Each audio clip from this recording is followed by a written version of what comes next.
As we've seen this week, the former communist stronghold now enjoys a very close relationship with the West.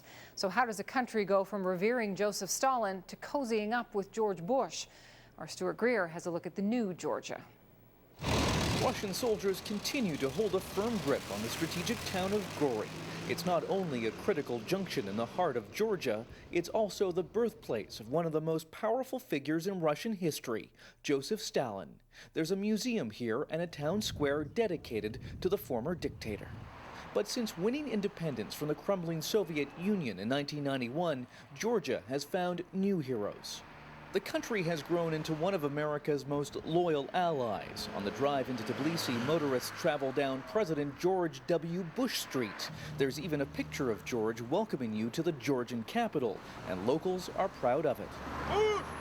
Nino Burjanadze is a former Georgian president. They have very positive feelings because George Bush personally was very supportive of Georgia's development. And what has developed most in the last 6 years is Georgia's security forces. The U.S. has spent tens of millions to equip and train the country's military, all part of a plan to prepare it for eventual NATO membership.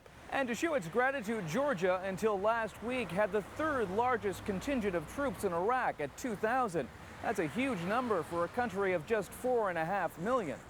But with a new and improved military, Georgia began flexing its muscle again in the breakaway region of South Ossetia. When President Saakashvili ordered the attack on the separatist capital last week, Russia finally had an excuse to invade. It could break Georgia's military and grab control of a vital pipeline that brings oil to Europe.